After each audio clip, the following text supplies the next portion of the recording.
Oh, you want to play psycho killer? Can I be the helpless victim? Cross your eyes and scream, man. Scream for your life.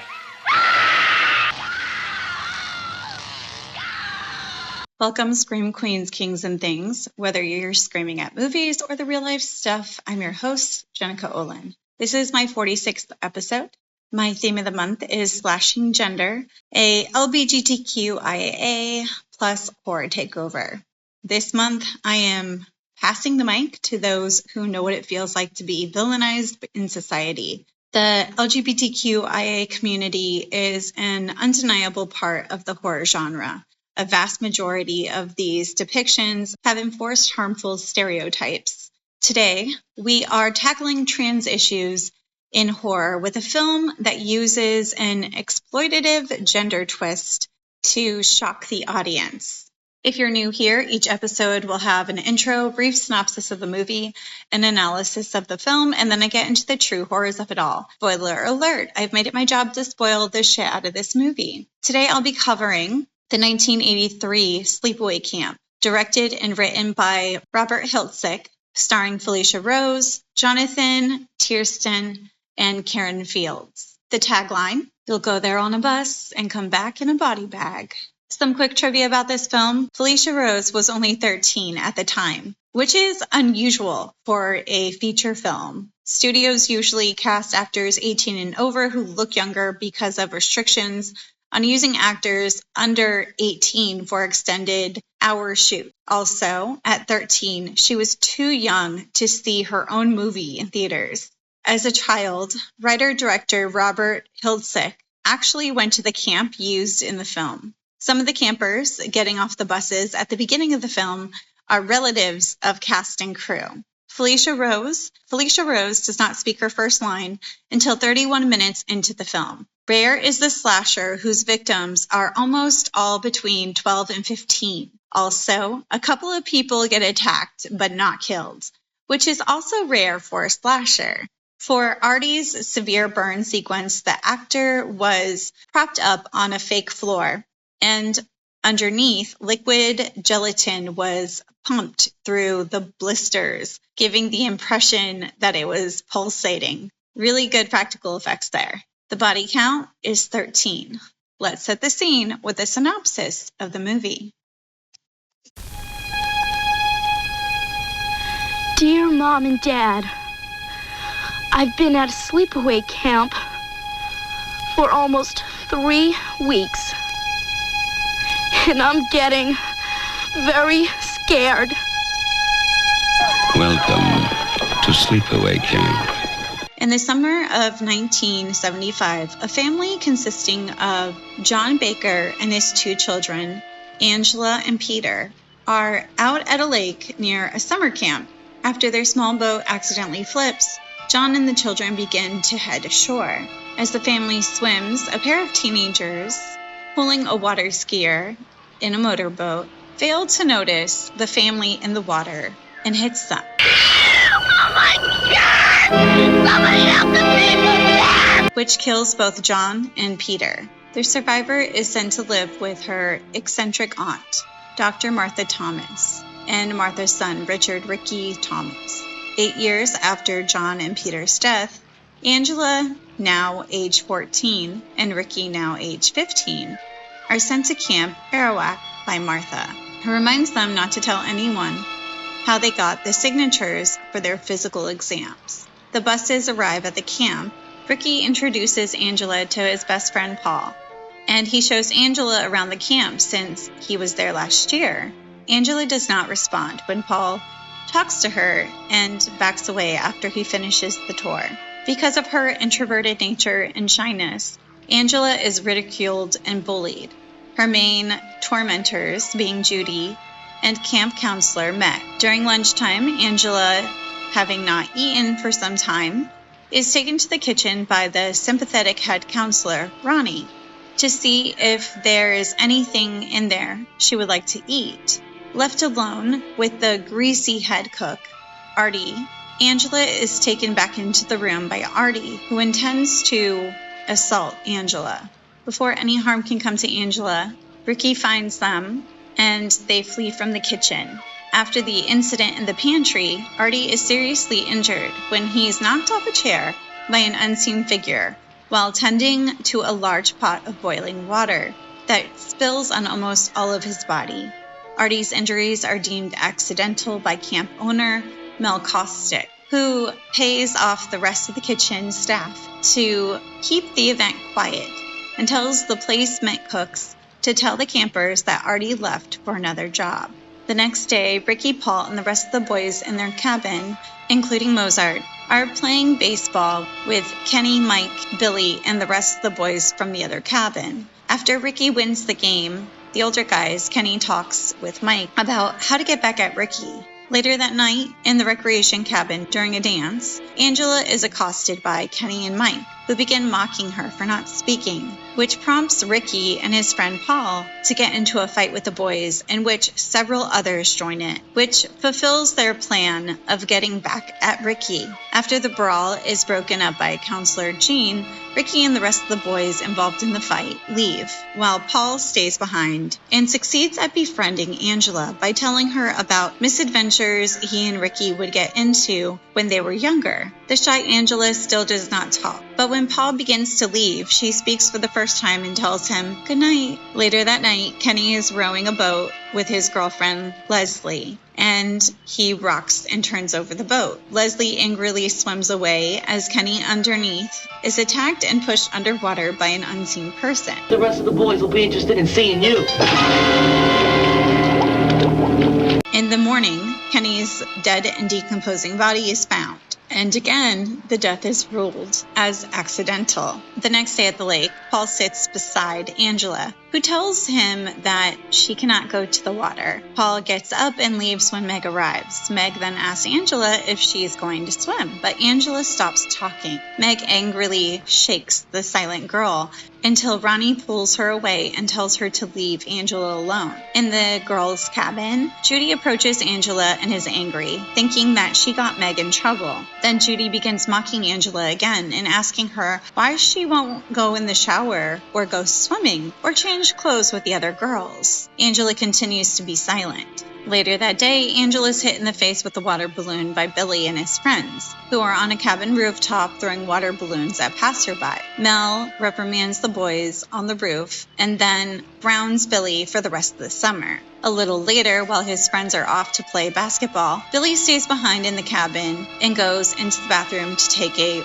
wicked dump. As unseen person locks him in the toilet stall, the unseen person then cuts the screen behind Billy and shakes a hive full of live bees into the room. Hey, get that thing out of here! Come on, get it out! Come on, get it out! Billy eventually breaks out of the stall, but is stung to death. When Mel learns about Billy's death, he becomes more unsettled because he thinks that the camp will be shut down. Mel also grows suspicious of Ricky, whom he believes is killing those who bully Angela. The next day, Paul, being confused and angered by Angela's rejection of his advances, is easily seduced by Judy, who lures him away from a game of capture the flag. A little later, as Paul tries to talk to Angela, he is shooed away by Judy and Meg, who picks up Angela and throws her into the water. After being taken out of the lake by lifeguard Paul and having sand flung at her by several small children, a clearly disturbed Angela is confronted by Ricky, who swears vengeance on her aggressors. That evening, Meg, while preparing for a date with Mel, is murdered with a knife while taking a shower, having her back sliced open.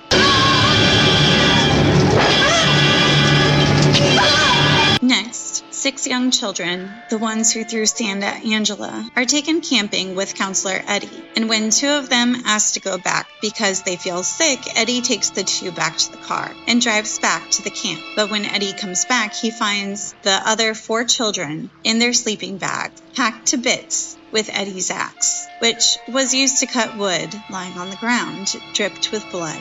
Mel finds Meg's dead body in the shower stall and thinks that Ricky killed her to get back at him. Judy, who had decided to skip the social with Mike, goes back to the girls' cabin, and he's killed when the unseen killer enters and pushes her out. The murderer shoves a pillow on her face, forcing a curling iron somewhere unknown. Ew. Well, whatever it is, don't turn the light on. After the social, the camp is thrown into panic, which Eddie arrives and tells the counselors about the deaths of the 4 children. Ricky, who missed the social because he felt sick, overhears the news before being attacked by Mel and being accused of killing Meg and all the others. After beating Ricky seemingly to death, Mel stumbles into the camp archery range, where he's shot in the throat with an arrow by the real killer. Ronnie calls the police and then tells Marie to gather the other counselors to round up their surviving campers to put them into one cabin until they can root out the killer. As the counselors and the police scour the camp, Angela meets Paul on the beach, where she tells him to undress, which Paul enthusiastically agrees to do. Ronnie and Marie find the dead Meg and Mel. While searching the camp, Ronnie and Susie find Angela nude on the beach, softly singing to herself and clutching a large knife and Paul's severed head in her hands. You see, I've always wanted a little girl.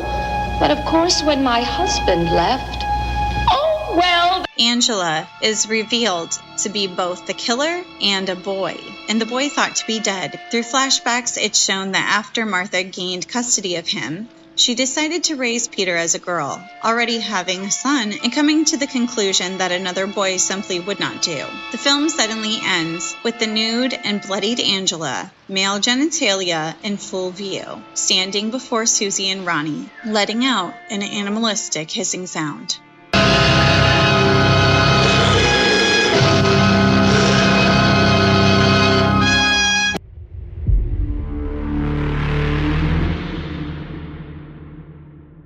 All right, so today we are here to talk about Sleepaway Camp, the 1983 shocking twist end horror movie. And I have my guest here, Nikki with Tarot and More with Nikki. So where can people find you and what have you been working on? So you can find me on 2 different profiles. The reason why I did this is because I'm also an actor on top of being a psychic medium. So if you like the psychic medium stuff, bridged with horror, you can find me on my business page, tarot.with.nikki.nyx, like the makeup brand NYX, the goddess as well.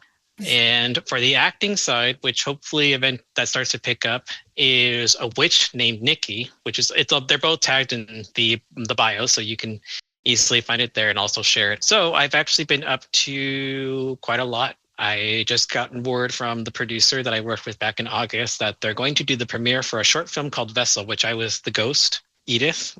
Also working for Not Scary Farm, so we have a few more weeks left of that. So let's start with this movie. It starts out, these 2 camp counselors or something are driving a boat and she's like, "You're not going to get fired. Let me drive the boat." And she loses control. They go over a family. It's really absurd. The acting is horrible, but it's also enduring at the same time. It was the 80s. Yeah. That's the best way I can put it. It was the 80s. And then when I watched it the second time, when they're fighting over the wheel, they're like, give me the wheel. Because their friend's trying to warn them, there's a boat. They're like, what's she yelling about? Huh? Oh. Yeah. And then it's like, whoops. The dad and the brother dies. Or no, the dad and the sister dies. And then only Peter is left. And that girl that was like at the back of the boat doing the whatever water skiing thing, her screaming in the lake like, "They're gonna die," and she kept going on and on. I was like, is she like they're already dead? When is this gonna end? Like, the vest that just like pops up. This is so cheesy. It's so cheesy, but it's funny. It's I don't think it's supposed to be funny, but it is. It was the 80s. That's my only explanation. It was the 80s. Yeah. Movies were built completely different back then. Yeah, they were. So then it like cuts to the aunt was like sending her off with her cousin to go to camp. And it was like the first time the cousin had ever gotten out, apparently had been like sheltered in the house the whole time, really didn't have any social skills is what I think what they were trying to get at with that. And when he was introducing her, he was like, he would tell people, oh, this is like her first time really being out, which could be her first time being out. You get what I'm saying? Yes.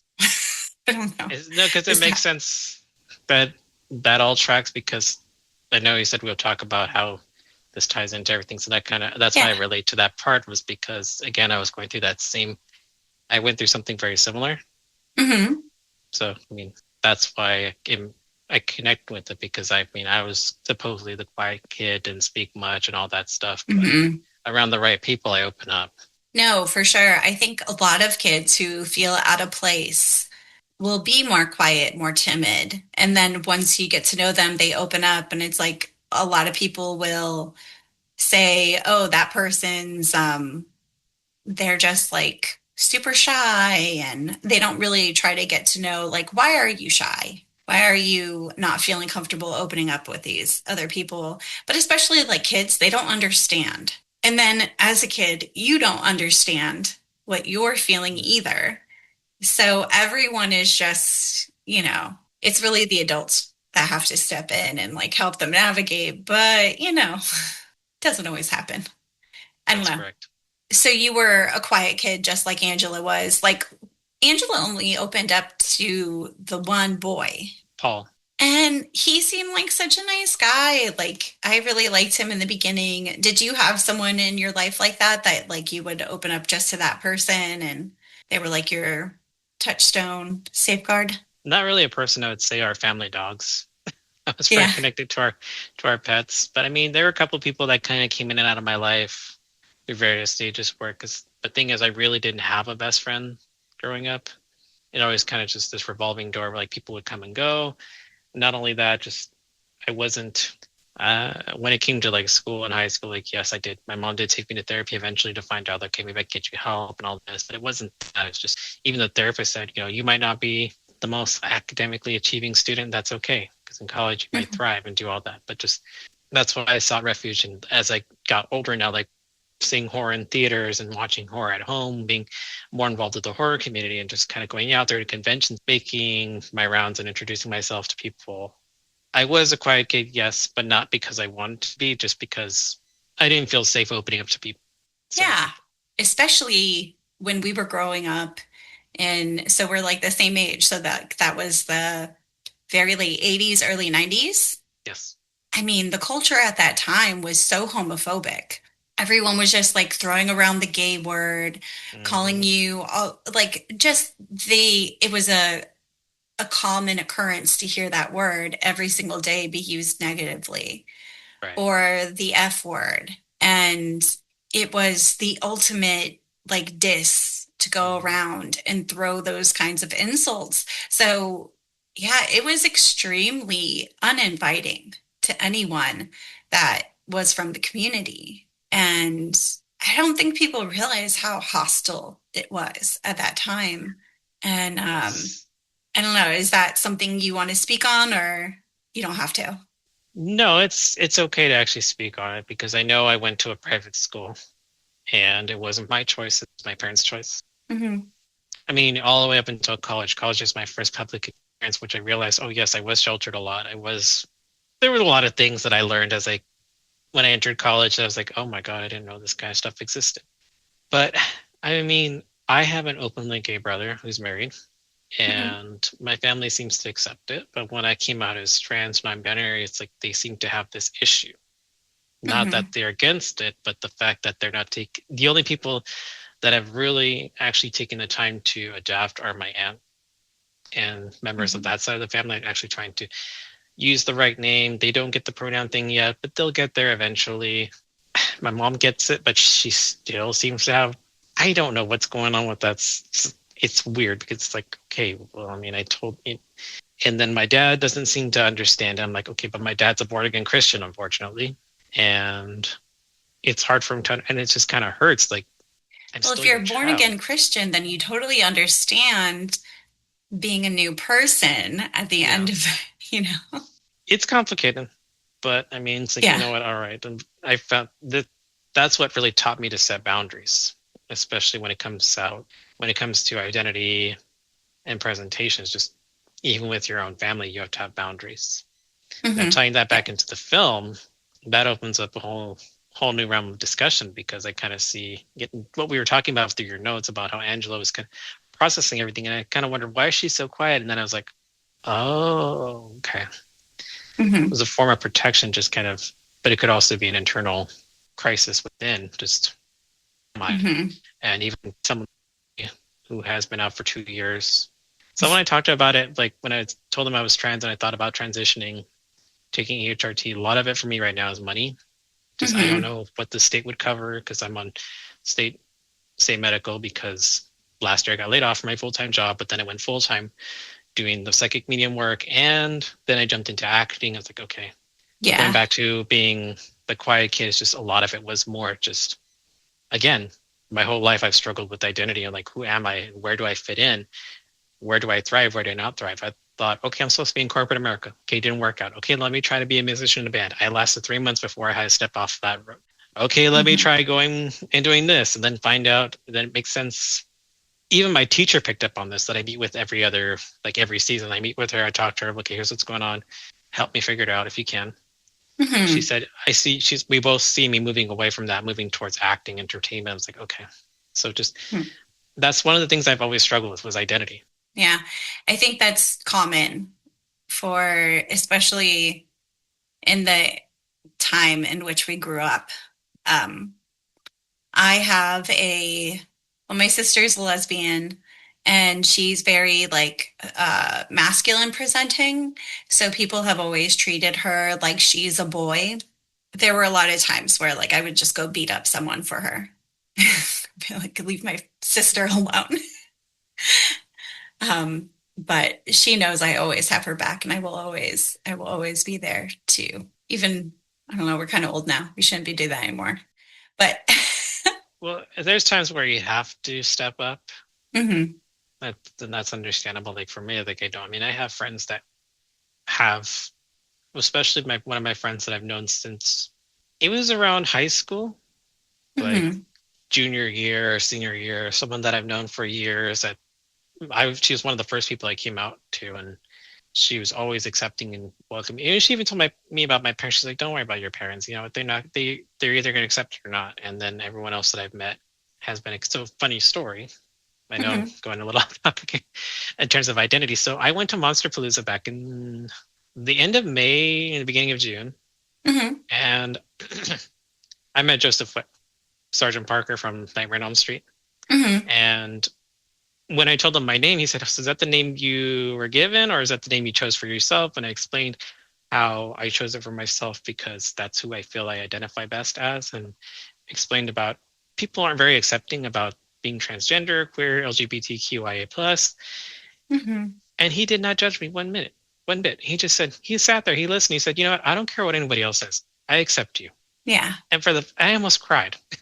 I almost cried when he said, I accept you, because this is someone who's he's been around for years. And even though he's getting there in age, like, it's just one of those things where I felt seen by someone. And eventually you find your people. You find those that will, again, like in terms of protection, like my friend who says, don't worry about your family. I see you for who you are. People that will care for you and like you and your sister. There comes times where it's necessary. Like, again, so tying back to Sleepaway Camp, Ricky being protective of Angela, I feel Ricky probably knew the truth. And that's the reason why he stood up for Angela and put his life on the line, because he knew what was going on. He probably didn't agree with what his mother was doing, but he made it his mission to be that guardian for her. And in terms of allyship, it's not hard, but people just aren't willing to. I mean, now that, especially with what's going on, like, we have to stand up, we have to speak up. All these people that we thought were allies are not really allies after all. Yeah. And kind of finding out the truth about some things. Yeah. Yes. People are showing their true colors right now, and it's ugly. It's a very ugly look.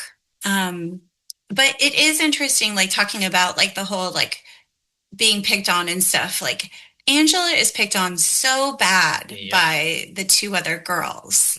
Yeah, Judy and Meg. Judy right? and Meg, yes. Yeah. Yeah. But she both. I mean, when I was rewatching it right now, it's like I was right at the part where she kills Meg. I'm pretty sure it was Judy, or no, it was Meg. I think Judy, it was Meg in the bath, in the bath shower. Yes. So I got to that part. And then I got to the part where the owner is like, oh, you shouldn't read in the dark, you'll hurt your eyes. And then Angela, I didn't notice before on the first watch that it was Angela standing right there, and like you could see it's Angela, but you have to pay attention or you'll miss it, because the way the lighting and being someone who's actually been on set and actually knows how, and taking an acting class, it's just a neat little movie trick that's like, it's a blink and you miss it moment. That's exactly what it is. It's a blink and you'll miss it. Yeah. What always makes me, it's like, I find that scene so absurd because it's like obviously like a foam board that they're cutting through. Oh yeah. The shower. Like, this looks so cheesy. And then there's so much blood that comes down. It's like, it just looks like you pierced like a Ziploc bag full of like red goo. And I'm sure that's actually what it was. It probably was, especially like back then. And they had such a small budget for this movie. But yeah, they actually, so I found an interesting fact. Felicia Rose, she was only 13 when they filmed the movie. She was so young. They didn't want her to actually do that scene. So they show her in the beginning, like you're talking about, and then they cut, and it's actually like they have a boy do the knife part. Oh yeah. So if you pay attention to the hands, it's like more masculine hands. But I noticed that during in the kitchen with Artie, the first one. Which, yeah, he deserved that. Yeah. That's all I'm gonna say. Yes. He deserved that. It just the Plaza Hotel Casino. We did this little event, and Felissa was there, and I was so nervous to go up and talk to her, but she's so sweet and she's so welcoming. And that's when we started talking about Sleepaway Camp, about the things that I'm doing, and another person that she knew about the first kill, the scene with like, why didn't he just die there? Yeah. I did like the bubbling effect, like the practical effects that they used for his skin. I thought that was pretty good. I read something about, but yeah, it is extremely disturbing in the beginning of this movie when they show the kids all getting off the bus, and then there's like this, obviously he's a pedophile. Oh yeah, the same one I just... Yeah. I didn't catch it the first time, but then I caught it again the second watch, which it's like, wow, it was right there in front of my face this entire time. And then you got Ben, who's just kind of like, he knows, but it's almost like, so tying this into what's going on, if I may. Yeah. I thought I'd ask you first before I bring it. So kind of like what happened last week where, no, it's because it's about what happened last week with Ted Cruz, where he said stuff like, I can't remember the exact quote, but he was like, he said the part out loud. Like, yes. Why don't we stop he was attacking? Like, let's all agree about not murdering or something. Let's all agree. Like, he starts out strong and he makes two really strong points, and it's like, yeah, I can get on with that. Yeah. And then he's like, let's all agree not to attack pedophiles. I'm like, that's the one. Is that what you meant to say? Like, is that what you really meant to say? And that's what I saw when I watched it again, because Ben's standing there and everybody else is just kind of like doesn't say anything, but Ben's the only one who's like, I know what's going on, but I keep my mouth shut. Two things I take away from it. One, he's just trying to keep his job. He doesn't want to start shit. Two, because the way the owner like kind of just, I can't remember the owner. I think it's Mel. Yeah, it is Mel. So Mel's just kind of like, when he goes in there in the kitchen after Artie, so we're just going to tell everybody he found another job. Nothing happened. Yeah. Kind of like to cover everything up all the time. Yep. Just kind of like what's going on right now. And just. He's your average narcissist. He makes everything about him. Yep. All the deaths are about him. It's about people trying to ruin him. Yep. He's our Trump. Yeah, so something that a kind of connection I just made is, the kids that are quiet, like Angela was, they often end up being the victims. And they show this, intentionally or not, they show this in the movie because Angela is picked on. Angela is told to go do this thing on their own because, oh, you won't do what everyone else is doing. So, okay, I need you to go over here. I need you to go figure it out really quick. And then that person is isolated even more. And then they're vulnerable. And then people take advantage. And that's why these marginalized groups are the ones that are in danger. That's why marginalized groups are the ones that are the victims, not the predators. And I just made that connection. And that makes sense, because I think that was one of my biggest concerns coming out and being openly myself. So I made a bold move. I bought a dress from Midnight Hour, the Bauhaus collection. It's called She's in Parties. It's got the Bauhaus logo on it. It's black and green, or it's black and gray, and it has 2 bat collar pins with a little chain on it. I went like that. Good for you. Thank you. I went to HorrorCon, showed up as myself, and that's what she said. She asked me, she even asked me, what are your pronouns? And she said, are you comfortable just being open, just like Joseph Whipp was? She did not see male or female. She said, I see someone who's authentically themselves. And she didn't want to assume she, her. I said, well, I'm working on that. I'm getting more comfortable with it. And I went to Halloween Horror Nights in that same dress with actual tights, because I wanted to be myself and feel comfortable. And when I did the RIP tour, which was a lot of fun, I was myself, and it felt amazing. Presenting myself again was more just wearing that dress to some place, somewhere as wide as Universal. In that dress, not feeling judged, even though I went to the men's restroom, because it's like, I could have probably slipped into the men's restroom. No one would have said shit. California. Yeah. But it's like, okay, I'm just going to keep doing this till I feel comfortable enough to where I'm at that point. Yeah. And again, tying to the whole point about saying that, oh, they want to go in your bathrooms, they want to see this and that, and then turns out a projection is usually a confession. I know it's a little off topic, but tying back to how I presented myself, and then when I went to Monster Palooza Midsummer Scream, again, all of Midsummer Scream, I wore dresses, and nobody had a problem with it. Nobody had an issue with it. I mean, showing up and then. The horror space is supposed to be inclusive. Yes. It's supposed to, not everyone is, and there are those assholes, but you know what? Space, they need to fear. When it comes to marginalized groups, horror is the voice of the marginalized groups. So if you are not part of that group and you don't support it, I don't know what you're doing in horror, but also you're the one who needs to be fucking silenced. And people are not going to tolerate it. I'm glad that you feel safe being yourself in these spaces, because you should. The interesting story. So when I went to Monster Palooza and I did the photo op with Damien and David David was dressed as Santa Art. And right before I left, even though I was wearing, again, that was before I felt comfortable. That's when I really felt comfortable. Like, I'm going to dress like myself just for one day. But then at Midsummer Scream, I said, I'm just going to dress how I want to be. I don't care who gets it, who doesn't get it. But I know before I left the photo op area at Monster Palooza, Damien looks at me and says, great outfit. Nice. And that made me, being able to be myself in spaces like that is just something I've been waiting for a very long time. Yeah. Well, I'm glad that you have that and continue doing it.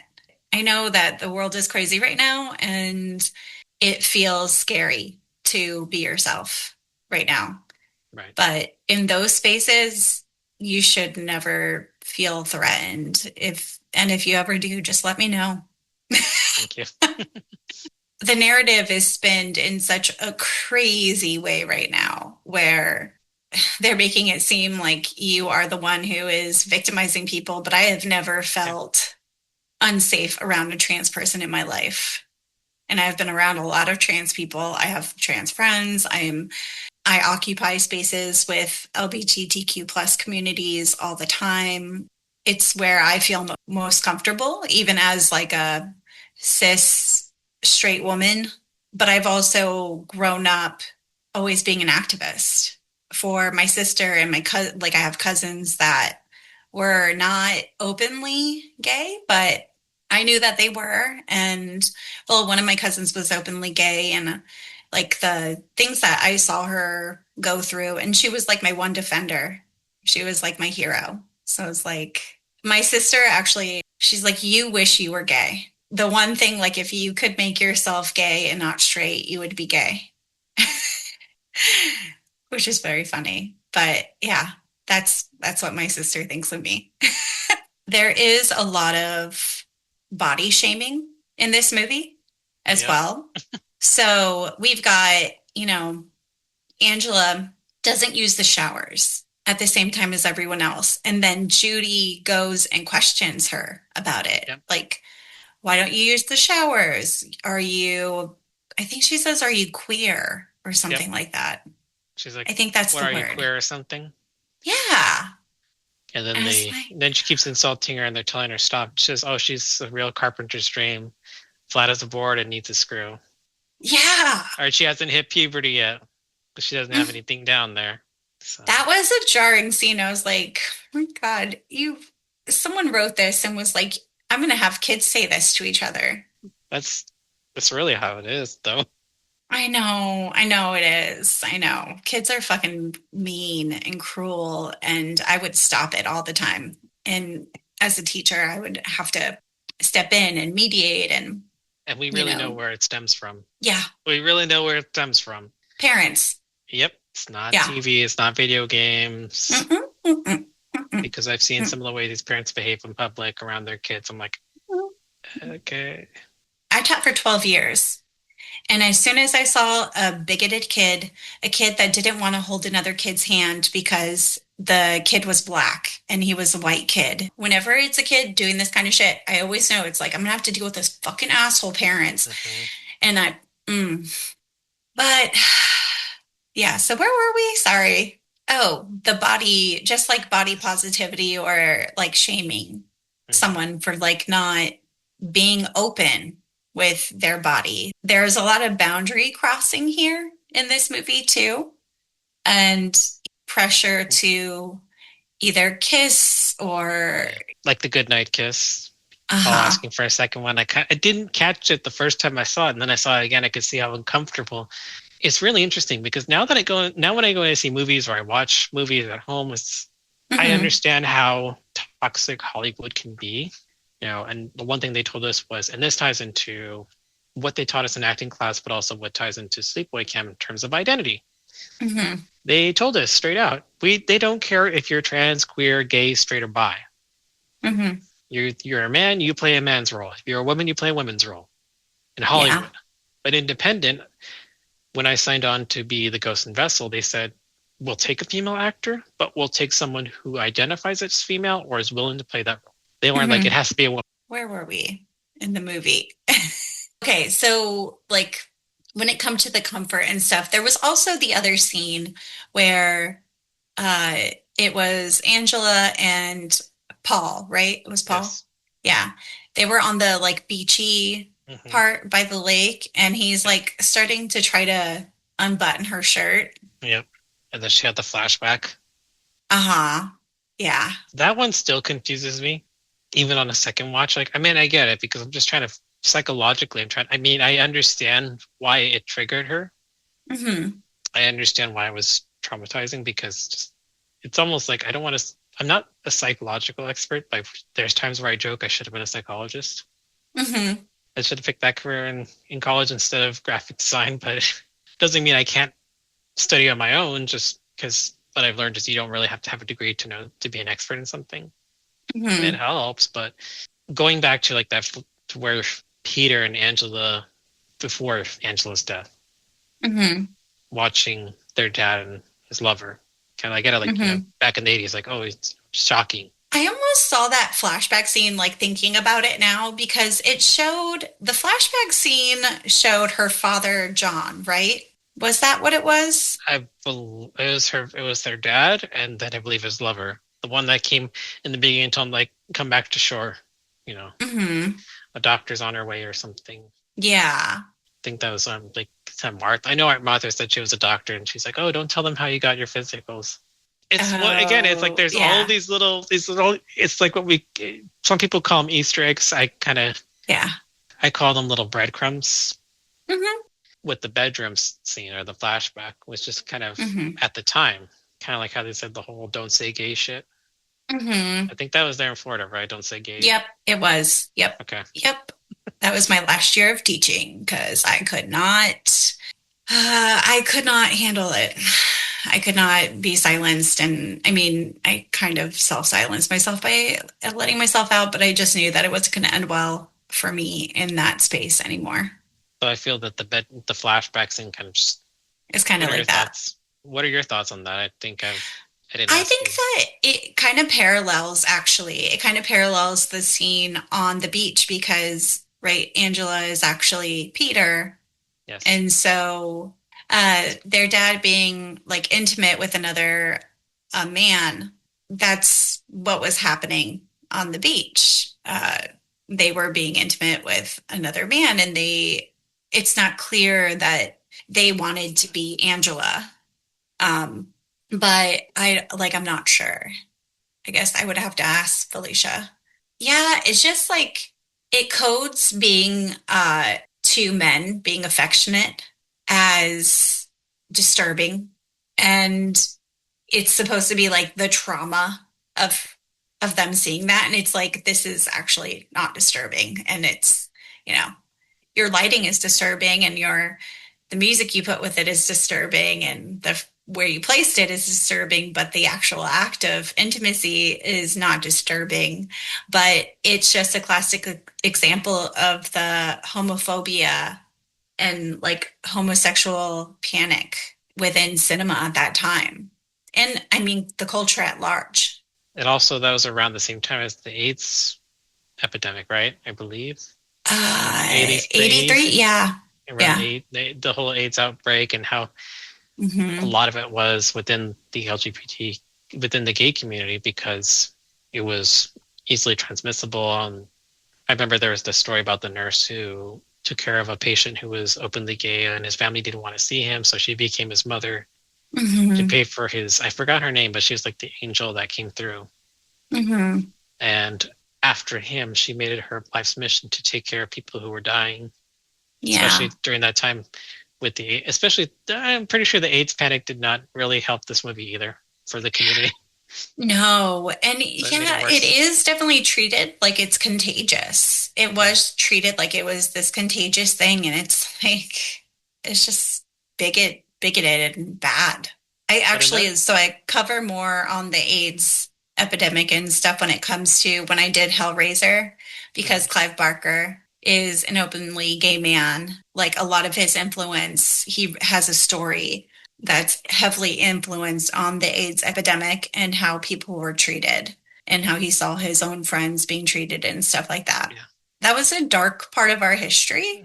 And, we have a lot of these dark spots in our history, and we're back right there. We have another dark spot, and we have to just push through and, keep speaking out and doing what we have to. And I think eventually we'll be back on the right side.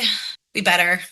I don't think there's no giving up. There's no saying oh, we're going to let this, no, you keep going, keep persevering. You keep, no matter what, you keep going. Yeah, that's kind of what I'm doing right now. But it's more about, it's true. Yes, we have to keep pushing. We have to keep fighting, because Stonewall wasn't won by being peaceful. Let's just put it that way. Yeah. And it's just a matter and quite honestly, they're not being peaceful right now. And I know a lot of people are trying to say peaceful this, peaceful. I'm like, sometimes you just have to. Is it really violence if it's self-defense? I don't know where that. I say no. That's what I'm thinking, because I've been more assertive in my own life period, especially not just being out in public, but also with connections and just being unapologetic when I do. Because how many people are into horror that are actually spiritual in the metaphysical community? It's not very many. And I think that scares people when I do these pop-ups that are all about love and light, everybody. And I'm just like, I saw the hacksaw scene in Terrifier, and I thought it was funny. They just look at me like, are you okay? No, but who is? Kind of thing. Yeah, just going, exactly. But who is? Yeah. But then coming back to Sleepaway Camp, all the shock and, that's why I find refuge in horror. People think horror movies are bad. And I've seen spiritual influencers be like, stop watching horror movies. It's bad. It's negative. Stop doing that. It's low vibration. I'm like, honey, have you seen what's going on overseas? Have you seen what's going on in your community? Do you know what they're going to do once they come for you? You should be more worried about that than some clown using a hacksaw on a practical effect. Yeah. There's far worse out there. I mean, take a look at all the true crime documentaries that are out there.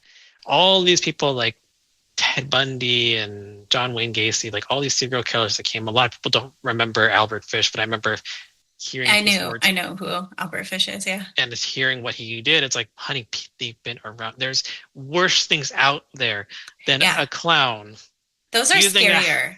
That is Yes. like all those documentaries, those are scarier than any horror movie I will ever watch. Yeah. And then coming back to Sleepaway Camp again, time it was like kind of for shock, but then I thought, well, does Angela really? I know that they've been talking about also Kenan Thompson acquired the rights to the film. Like, you have one job. Do not fuck this up. If he decides to remake it, I'm like, you have one job. Do not. So when it comes to like from that scene on, we kind of get the killings in like fast succession. And it's like anyone who ever like bullied Angela, they were all being offed left and right. Yeah. It wasn't random. They need to go. I don't know if the word premeditated would work. I think it was a little bit premeditated. I think there was like intention to go out and kill people. Okay, and people think like, oh, horror movies are just going to go and kill people at random. So like towards the end of the movie, we get, well, right before the reveal, we get the flashback. Yep. And it's Aunt Martha and her like creation of Angela. So Peter's in front of her and she's like, I always wanted a girl, I think is what she says. And then she's holding up like this really pretty little white blouse. Mm-hmm. And she looks at them and she says, you're Angela, and repeats it a few times, like, you're Angela. Almost like brainwashing. Yeah. And then there's like that. I feel like the head injury is also significant there because, you know, there's when you have brain trauma like that, like anything trauma to your brain, like head trauma, I don't know, maybe they did lose memory or something and weren't sure who or what or where they were, you know? Aunt Martha was like literally like, I am going to start you out with a fresh slate type thing. It was weird. It was very weird because like, you know, if Angela had chosen to be Angela, then that's fine. But it was Aunt Martha forcing it. But that's like where it was, it's one of the clearest parts of this whole, like the line of reasoning where people are trying to say that we are forcing gender upon kids. Yeah. Right? It's true. We are forcing gender upon kids. We are forcing boys, people who are born as, you know, male to be a boy only. We are forcing, if you are born a female, then that can only be a girl. We are forcing gender, just not the way that they showed it. So I find that very interesting, but they are showing it opposite. And, you know, I think it's one of those things where we can critique the homophobia and transphobia in this and making someone who is now othered, making them the enemy it's more of a reflection on us as a society than it is on that individual. And, you know, the thing is, it's like it's forcing someone to be something they're not. Society wants to force people to be who they aren't by making them fit into these boxes. And so the movie showed that. It just showed it the wrong way. That's true, because that's how I felt growing up. And again, like there were a couple other boys in the neighborhood, but they had their own friends. They had their own thing to do. And so that's why I was always kind of pushed to hang out with my sister and her and the other neighborhood girls. Mm-hmm. And I know people would comment all the time, like, oh, why are you hanging around women more than men? And I've had other teachers tell me, like, oh, you should hang around more men. I'm like, I would rather hang around dogs and cats and people that actually get me than be forced into doing something in such a way. And then again, when I came out as transgender, I didn't like wearing jeans. I didn't like wearing specific things. I didn't feel comfortable wearing shorts. Mm-hmm.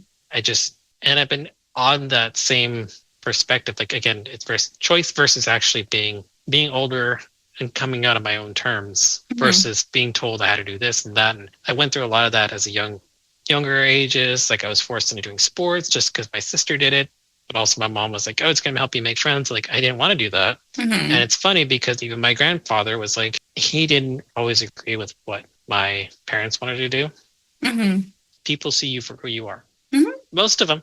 most of them, again, you know, I'll just say it this way. I know what you were talking about earlier over the weekend. And like, again, I was surprised. I'm like, I think I was at Knott's. I was getting ready to go to Knott's and I saw your post. I'm like, holy shit. I was just like, you know, something was always off about that situation. And I couldn't put a finger on it until you finally said something. Like, you get a feeling. It was a feeling. And then I've noticed people that were associated have been very silent lately. Oh, yeah. But coming back to the people that I have met, I mean, producers, directors, people like Damien. When I met him, I was like, I didn't know. Well, I mean, I met him that Friday at Monsterpalooza. I went back on Saturday. I talked to him. I was like, how do you remember him? He's like, oh, I remember a face. Even though I was wearing the wig, the dress, and all that, he still saw me for who I was. Just as again, he didn't care. He's like, I don't care what other people say. I accept you, even if you're trans. I still accept you. Yeah. Making me feel seen. People are probably going to wonder, how does Vessel tie into Sleepaway Camp and my representation with as an LGBTQIA trans identifying person? Because the role was originally the ghost is female. But for me, being in that role of Vessel, I felt comfortable at home. I had the dress on. I didn't feel out of place. I know that towards the end, again, we know that it wasn't really Felissa. It was just the mask and someone else portraying. You know what? This movie is problematic for so many reasons. There are so many things that 13-year-olds should not have been doing. And trust me, I know that they're doing these things behind closed doors, but like, there is some things I like to pretend as an adult that they don't do. Or I was always like super, even as a kid, I had like a very strong moral compass. So like people who would pick on someone or be sexist or any of these things, like I would just go up to them and like cuss them out or punch them. So that was me. And I guess I haven't changed that much. You don't have to. Because that's what we need right now. I mean, that's what we really need. And so that's kind of, I would say that would be my goal in terms of, I mean, Sleepaway Camp taught me that yes, it has its problems. Again, I don't know if you've seen those posts on social media where now they have these disclaimers at the beginning of like the Warner Brother cartoons where they say the images the films you're about to watch are a product of their time. Oh yeah. And there are and during these times, these stereotypes were okay, but it's not okay now. But we kept them to teach people that this is how it was. This was acceptable back then. It's not acceptable now, but we want to teach people instead of what everyone's saying, like, oh, we're just going to remove it. We're going to cancel culture and all this stuff. I'm just like, yeah, no, we need to know what it looks like to be able to learn from it. You need examples. Like I always did when I was teaching, I had examples of do's and don'ts. And you need examples of the don'ts just as much as you need the example of the do. So that whole scene is just like about gender dysphoria and things like that. And being denied autonomy over gender identity. We know now, disclaimer, we'll put our own little disclaimer like they're doing, that instead of the way that they portray it, it's the complete opposite. It's forcing whatever gender was assigned at birth is the only thing you can ever be. Right. I think they call it assigned sex at birth. Yeah. Yeah. But gender, like society demands you to conform. And if you don't, it is portrayed as horror, just, like it is in this movie, unfortunately.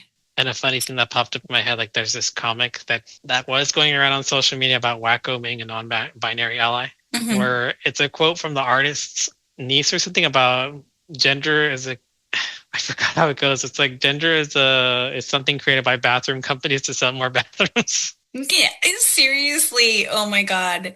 Because honestly, we all have gender. And then when the whole bathroom debacle was going on. You know what makes absolutely no fucking sense to me? When I go into a place that has 2 single stall restrooms, and one has a sign for a female and one has a sign for a male, and it's like they're the same exact bathroom. Am I supposed to not go into that other bathroom because this one is full? Like they're just 2 bathrooms. I get it. I go into the male bathroom all the time. Funny story. So there was this we were at a bachelorette party, and I was with my family. It was like my cousin's bachelorette party, and my family's very conservative. Like, so we went to a gay club, and it was like a male review type show, lap dances, all that kind of stuff. It was a like gender neutral bathroom. Like anyone can go in, and my aunt had to use the bathroom. And she's like, I don't feel comfortable. I was like, listen, you're in Orlando now, and this is what it is, and this is where you are. So if you have to go piss, just go piss. It's a piss hole. It is a hole for you to do your business in. No one gives a fuck who you are. It's a piss hole. And I was like, I guess I was really aggressive and kind of like yelling at her, like, just go piss. Like, what's wrong with you? And she eventually did. And I was like, did you survive? Are you okay? And she's like, yeah, I'm fine. I was like, yeah, getting people, I mean, it takes steps, not everyone is used to some of these ideas, and change is uncomfortable. Change is always uncomfortable. If you're comfortable all the time in your life, you are a fucking boring person that never tries to challenge your own beliefs or thoughts and never does anything new. That's never the kind of person I want to be. Same. I mean, see this, even after watching it a second time, this ending is like, okay, I get it. Mm-hmm. They were aiming for shock, but also what I saw differently was just rebellion. Since the beginning of time, the LGBTQIA plus people have always existed. Mm-hmm. And I know that one of my teacher that I go to now, she's Native American. So again, they believe in two-spirited people, and there's actually 4 different gender identities, I believe, among certain tribes here in the United States. I think the Navajo believe in like male presenting, female presenting, male identifying female, and female identifying male.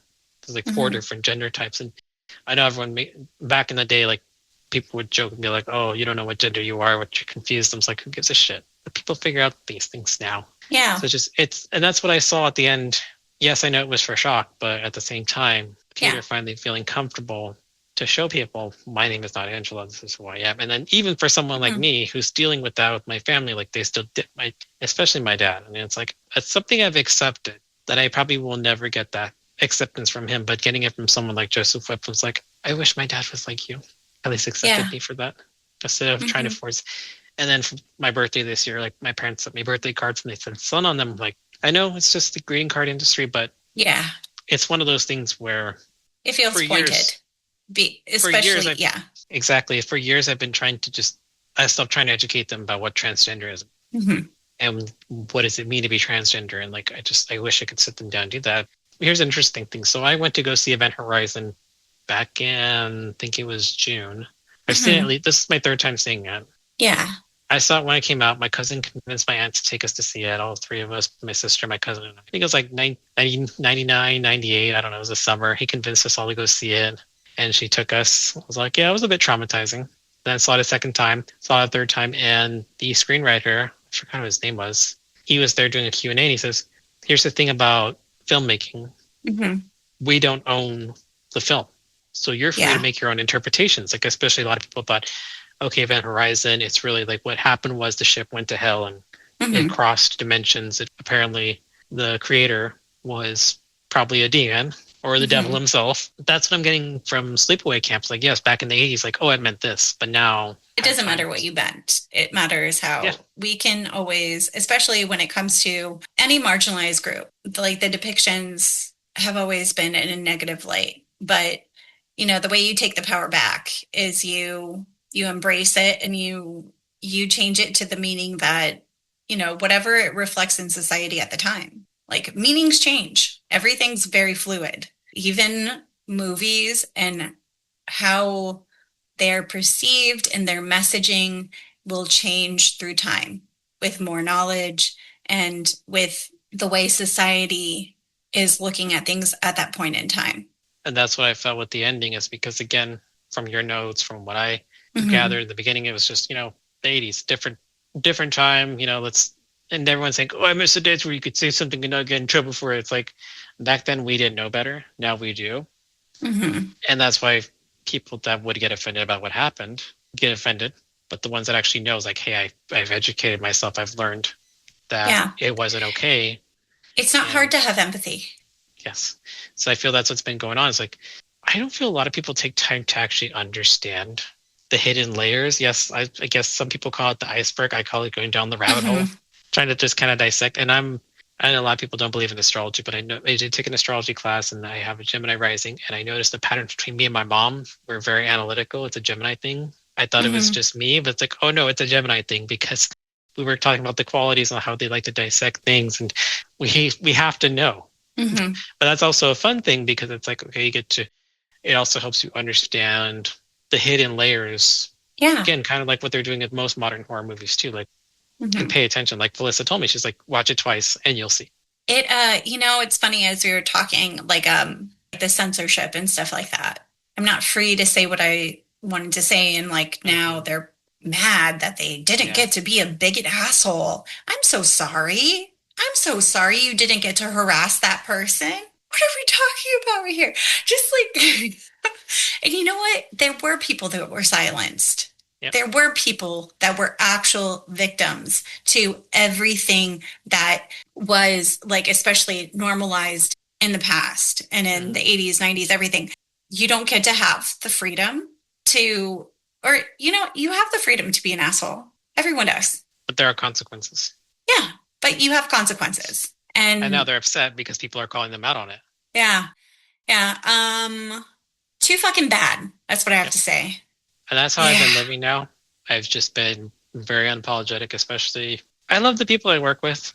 I love the people that I've come in contact with, but sometimes you just have to be assertive, and you're not being an asshole. You're just showing people like, move out of my way or I will yell at you. Something someone told me back when I was working for Instacart when the pandemic hit. Closed mouths don't get fed.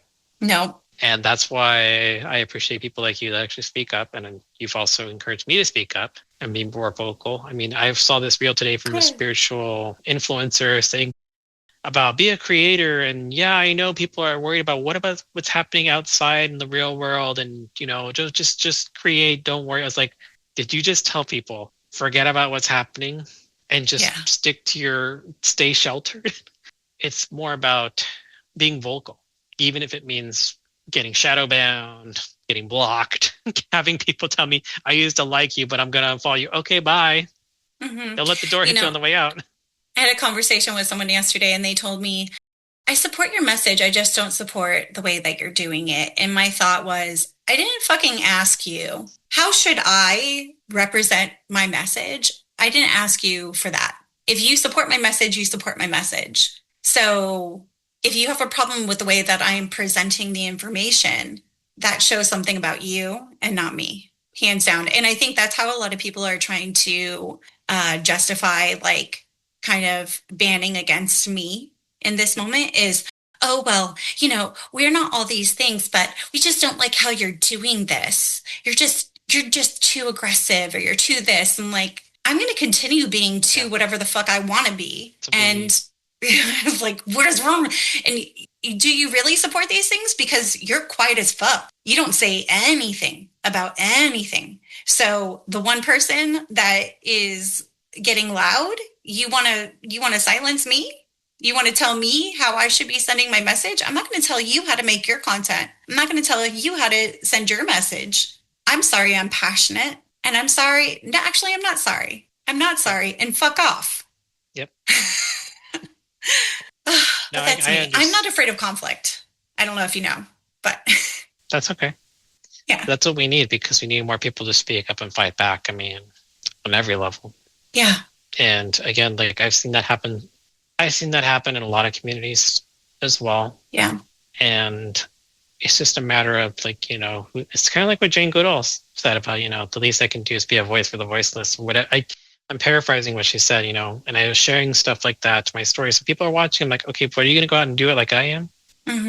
And I mean, I'm not an expert on what she did, but I did admire her. Yeah. For putting, she could have had probably a completely different lifestyle, but she chose to do what she did. And, she left an example for the world to follow. And how many people are going to follow that? Probably not a lot. There's an overarching theme here. And it's really easy to villainize and dehumanize others. Yes. It's a lot harder to do the work and accept others. And we need people to do the hard work.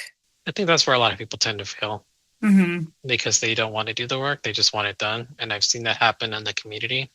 Mm-hmm. Not just horror. Yeah. But also the spiritual mysticism community. I've seen people constantly get readings and they get told the same thing. And they're like, well, why isn't it fixing it? Have you actually made an effort? I hate to tell people that. But I've seen people get addicted to readings. I was guilty of doing it myself. But not paying for readings, but more so just going down the rabbit hole on YouTube about this and that. I'm like, okay, I'm smart enough to not get wrapped up in this. And I feel like that's kind of, now that Sleepaway Camp is becoming talked about again because, Kenan Thompson got the rights. Mm-hmm. People are probably thinking like, oh, you're a medium, you're going to tell us the truth. I'm like, well, I'm not saying I predict, but I do feel that if he goes forward with it, there's going to be a lot of talk about the themes that we're talking about. Like a lot of people are going to start dissecting it and it's going to bring a lot of the things that people tend to ignore. Now they're going to see it from either a fresh perspective or they're going to see it from a different. I would love to see this movie remade. I would love to see it remade with the underlying message being intentional and really highlighting this script in a way that makes it more intentional with the cis normative control. Instead of, and like I said, like we've been saying, like it's the opposite of what it's showing. So like flip the script. So I am getting at the time where I have to wrap up, but I have one last question for you. It's like my little game-ish thing that I always play, like a little game. So in the horror tropes, and especially when it comes to this, like the big reveal about being, it's really like a boy, and that being the horror of it, or it meant to scare people. How would you rewrite this ending? I'm trying to think about it. Well, I'm looking to think about it and like to use the word try. Because again, try not, do or do not, there is no try. Mm-hmm. It's more about what could be done differently. I would say if you really want to shock people, birth certificate or some kind of medical record, or they find the physical that shows the truth. They, instead of actually revealing like, oh my God, you have the physical autonomy of a male. Yeah. What I would have done, Angela would have ran away and then someone discovers that she was not Angela from the beginning. Almost like, there's like someone finds a news article that says Angela was killed in the boating accident at the very end. They're like, if that's not Angela, then who is that? And then you just see Angela walking away in the sunset with the grin on her face. Like, I got away with it. I like that. I like that. I think that's that would a better be good. twist ending. It adds more psychological into it, but it's like, it's more thoughtful, more intentional. Almost maybe like Angela gets on the bus, like they never find out who did it. Yeah. Leave it more up to interpretation than it even was. I like that. Even a post-credit scene would have worked. If they just if they ended it before revealing who it was, like they're just like, you just see the teenagers stop and look and then just cut it right there. And then like a teaser, like you just see Angela on the bus. That's how I would do it. No, I like that. I think that would be good. Well, thank you so much for being on the podcast. You're welcome. I really appreciate you being so open and public about, the struggles or, everything that you face with transitioning and, just everything throughout your life and just sharing your personal experiences. I know it's hard to be vulnerable, and I don't think people realize how hard it is to really put yourself out there and share your experiences. And so I really appreciate you being on here. And thank you so much. You're welcome. I hope you enjoyed it. I did. Good. I have to feed my 6 cats. That's okay. I won't keep you. All right. Bye. Weekly horror update. So if you're in the Orlando area, my next horror trivia is going to be on the 21st at Conduit. That's on a Tuesday. Doors open at 7 p.m. It's going to be on the entire Halloween franchise. I did this last year. I am going to change it up a little bit because this was actually my first trivia night that I ever hosted. And so I was learning at that point. So I am going to tweak some things. There will be a costume contest. It's going to be a lot of fun. I really need to describe it more of like a Joe Bob Briggs, Last Drive-In and Elvira type style thing, because I play a movie and then in intervals, I will stop it for us to do rounds of trivia and discuss the movie. So it's a lot more than I think people realize. Like, it's a lot more immersive and fun. And it's not just like, you have to be good at trivia. And I will say, like, I am pulling back from as many questions about the movies that are lesser known in the franchise. This is a free event. There have been times where the room has been to capacity with like chairs, like we've run out of chairs. So I always feel bad. Like, I don't want to turn anyone away, but hopefully we don't have to turn anyone away, because that is no fun. Other things happening. I am going to be at Spooky Empire. That's going to be in Orlando from the 31st. So it's starting on Halloween and then until November 1st. So I am going to be vending there. I have all kinds of stuff. Like, because I don't make money off of this. So I do invest in some like pretty cool horror items like enamel pins, signs, posters, things like that. And then I resell them. I've recently gotten my hands on horror themed Legos, and I'm going to start building those and like showing what I've got to offer, because they're pretty cool. And I definitely am not just buying them to resell. Like, I'm buying them for myself as well. Oh, and if you're in the horror sphere and you aren't following me on socials, please go do that immediately. And also take a look at my burn book, because there's some interesting things about certain people in the horror genre that are hiding in safe places. And I just don't think that's cool, you know?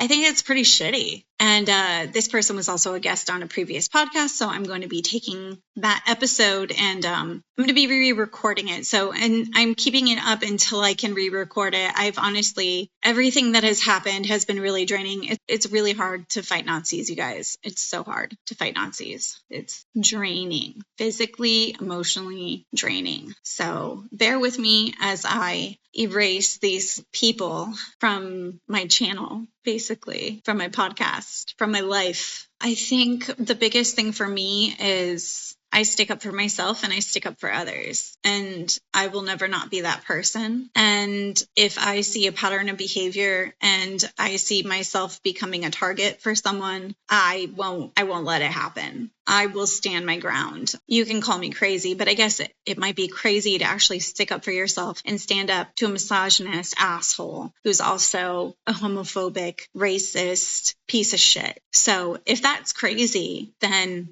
I'd rather be crazy than like these other people who stand by silently, not going to let it happen, guys. Not me. Never. If you didn't know, the Toxic Avenger was able to clear $15 million in real life medical debt. So if you went and supported that movie out in theaters, thank you. These people are what we should all aspire to be. Right now, Good Boys in theaters. This movie is from the perspective of the dog, and it is probably the most unique horror movie we're going to see this year. I have not seen this movie yet, but I'm definitely going to go see it, and I'm very, very excited for it. I think it's going to be not scary. I'm not expecting it to be scary, but I do expect to have a lot of empathy for the dog. I think the dog's name is Indy, but it might be wrong. The new VHS Halloween is out on Shudder now. It's really good. I think my favorite is the Haunted House one was definitely my favorite of this anthology. A few of them were hits or misses for me. Some of them were just like, okay,